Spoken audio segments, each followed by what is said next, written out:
찬미 예수님, 찬미 성모님, 광주 지부 황막걸리나입니다. 2006년부터 제가 순례를 하게 되면서 이제 받은 은총에 대해서 나누겠습니다.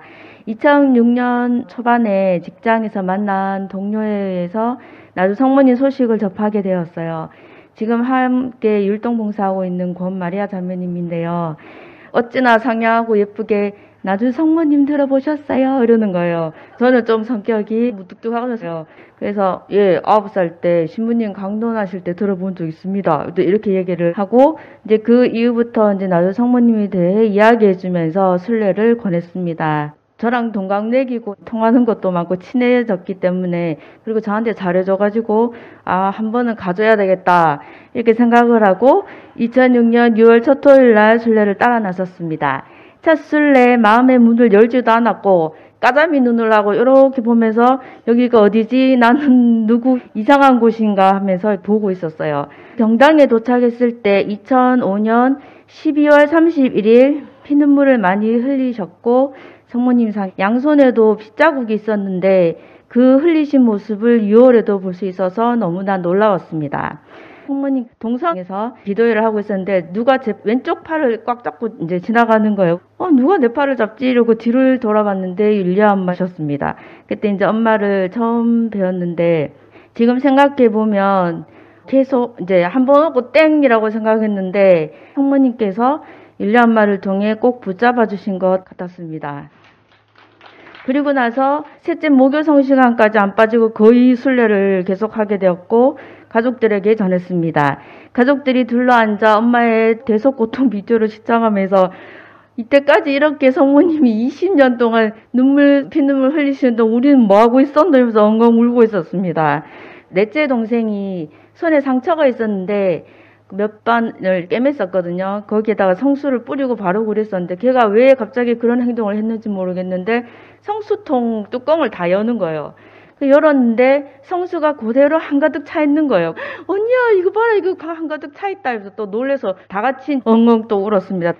그리고 가족들이 같이 순례를 하게 되면서 10년 넘게 냉담하던 큰언니랑 넷째 동생이 냉담을 풀었고 불교 집안 형부는 세례를 받고 하느님 자녀가 되었습니다. 8월 15일 제가 가족들과 막내 동생 남친 커플 티셔츠까지 사주면서 지금은 제부인데요. 이제 순례 사비를 내주면서 같이 왔는데 집에 돌아와서 보니 제 순례 가방이 회색이었는데 거기에 누가 우유를 뿌려놨는 거예요. 아니 누가 내 가방에 우유를 뿌렸나 이러고 9월 초달 혹시 몰라 엄마께 만남할 때 보여드리니까 엄마가 여기저기 많이도 내려주셨네 이렇게 얘기를 하시는 거예요. 성모님의 참젓이었습니다. 그 이후부터 이제 정신 차릴 틈도 없이 엄청난 기적과 징표들을 목격하게 되었는데요. 제1회 청년 피정 때는 피정을 위해 본부에서 새로 구입한 이불 곳곳에 성녀를 열어주셨고 사순식이 성금요일 엄마가 십자가의 길 같이 하시기 위해서 오셨을 때 한 2m 정도에서 갑자기 엄마가 걸어오시다가 이러시는데 갑자기 이렇게 핏자국이 나면서 주르르 피가 흘러내리시는 자간고통을 목격하게 되었습니다. 청년 피정 끝나고 9월에 다시 모임을 했는데 일을 끝나고 동산에 늦게 도착했는데 베드로 회장님께서 제가 성전에 들어서니까 이쪽으로 와봐라 이러시는 거예요. 그래서 따라가니까 이제 엄마께서 방 입구에 앉아 계셨는데 낙태보석 고통을 엄청나게 심하게 받고 계셨습니다. 저는 좀 의심이 많은 성격인데 어찌 그걸 아셨는지 엄마께서 만져볼래? 그 와중에도 그렇게 예쁜 얼굴로 예쁜 미소로 이야기를 하고 계셨습니다. 그리고 또 어느 기도회 때 이제 엄마 말씀 시간에 제가 제일 앞에 앉아 있었는데 갑자기 엄마 몸에서 향유가 막 이렇게 흘러나오시는 거예요. 한복, 깃, 동정 이런 데 다 이제 묻어날 정도로 이제 그런 것도 목격하게 되었습니다. 그렇게 순례하다가 이제 어느 날 큰언니랑 말다툼을 했는데 언니가 순례를 안 온 것입니다. 그래서 제가 흥치 자기가 잘못해놓고 이러면서 내 탓은 하지 않고 기도를 하고 끝나고 가려고 하니까 갑자기 눈물 성모님 큰 상본을 액자에 넣어서 제 가슴에 딱 안겨주면서 집에 가서 주기도를 하라고 권유하였습니다. 저는 그때 자아가 팔팔 살아가지고 아무래도 언니가 더 잘못한 것 같은데 이러면서 이제 성모님 상보는 받았고 기도는 해야 되겠고 그래서 언니한테 가서 사과를 하고 주기도를 하게 되었는데 5살 조카 에스텔이 기도회를 하기 전에 성수를 뿌렸는데 나주 성문인상 모셔놓은 나무 제대에 투명했던 성수가 점점 진한 우윳빛으로 변하는 것을 모두가 목격하였습니다. 성모님께서 저희 기도회를 이제 양육해 주시고 주 기도회 하는 것을 기쁘게 생각하신다는 것을 느끼게 되었습니다. 제가 딸 5 중에 셋째 딸인데요. 친정어머니께서 5 중 하나는 하느님께 봉헌하고 싶어서 그렇게 기도를 하셨는데 전부 다 저보고 네가 가라 수년 이래가지고 어렸을 때부터 내가 가야 되겠구나. 그래서 수도의 한 군데에서는 매달 이제 입회하라고 하던 찰나에 나주에 순례를 하게 되었습니다. 하느님의 뜻은 또 다르셨는지 제게 수도 성소가 아닌 결혼 성소를 주셔서 무뚝뚝한 경상도 대구 여자인 저는 나주에서 착한 짝꿍을 만나서 결혼을 했고 나주에 살면서 나주 인구를 2명 늘려주었습니다. 저희 친정아버지는 성당 다니는 거 정말 싫어하셔가지고 저희는 몰래 다녔거든요. 내가 중요하나 천주가 중요하나 뭐 이러시는 분인데 갑자기 제가 나주를 시집 간다고 하니 황당해 하셨고 첫째 낳고 100일쯤 나주 성모님 눈물 흘리신 25주년 기념일에 저랑 첫째 아이를 보기 위해서 오셨는데 율려 엄마 만나면 돌아가셔서는 계속 기쁘고 무조건 율려 자매님 말씀이 다 맞다 이러시는 거예요. 그리고 아침마다 일어나시면 나주 쪽으로 보고 인사를 하신대요. 엄마를 통해서 하느님의 사랑을 느끼게 해주신 것 같습니다. 그렇게 2번 순례 오시고 둘째가 임신 37주가 다 되어갈 때 대장암으로 돌아가셨는데 나주 성모님의 은총으로 암투병 중에도 애비자 교리 다 들으시고 성탄대축일 요셉으로 세례받으시고 돌아가시기 전에 견진까지 받으시고 본당 신부님께서 이 현세에서 누릴 수 있는 복은 다 누리고 가셨다고 이야기하셨습니다. 그때는 나주 순례 안 빠지고 개근하면 묵주를 선물로 주셨거든요. 그 묵주를 아버지께 드리고 마지막 인사를 하게 되었습니다.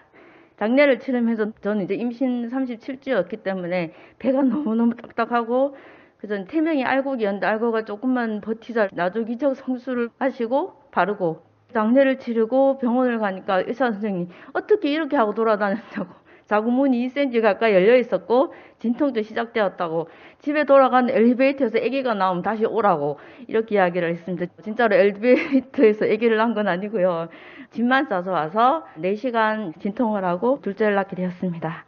나주 기적 선수가 정말 짱인 것 같습니다. 이렇게 태어난 2 아이들과 지금은 5대 영성 비정, 사순 비정, 주님께서 예배하신 삶 묵상 프로젝트에 참여하면서 부모 자식을 떠나 서로가 5대 영성을 실천하도록 도와주는 버스로 1년 넘게 양육받고 있습니다. 어느 날 큰아이가 엄마 매일 10,000원씩 주세요. 왜? 그러니까 거지 아저씨 10,000원 주고 데려오게요. 율려 할머니 따라서 한다고. 그래서 우리 그냥 애응함해 놓고 그런 분들을 위해서 미사를 넣어주면 안 될까? 이러면서 애들이 용돈을 모아서 율려 엄마를 위해서 미사를 봉헌했습니다. 또 설거지를 하고 있으면 뒤에서 쓱 나타나가지고 엄마 생활의 기도 바쳤어? 이러는 거예요. 무슨 시집살이도 아니고 아들살이를 하고 있습니다. 그리고 숙제 빨리 해! 이러고 혼내면 엄마 나를 예수님처럼 좀 대해줄래? 율려 할머니 말씀도 못 들었어 이러면서 또 어느 날 둘째에게 다리 많은 지네를 봤다면서요. 너무 징그러우니까 둘째 아들이 엄마 상대방의 입장을 이해하려 했는데 다리 많은 지네는 다리가 2개인 인간을 징그러워하지 않을까? 이제 하다 벌레까지 배려하는 그런 마음까지 율려 엄마 덕분에 가지게 아이들을 양육해 주셨습니다. 제가 한 것은 아무것도 없는데요. 아이들이 매주 소감문을 공책에 쓰고 있는데 5대 영성, 비정, 사순 비정, 주님께서 예비하신 삶 프로젝트에서 모르는 단어가 나오면 찾기도 하고 또 6.25 전쟁의 비극을 엄마의 삶을 통해 피부로 느끼면서 역사 공부도 하게 되고 처음엔 1-2 줄 느낀 저 율려 할머니 대단하시다 이러다가 지금은 문장력이 엄청 늘어서 그것은 또 덤을 얻으시는 것 같습니다.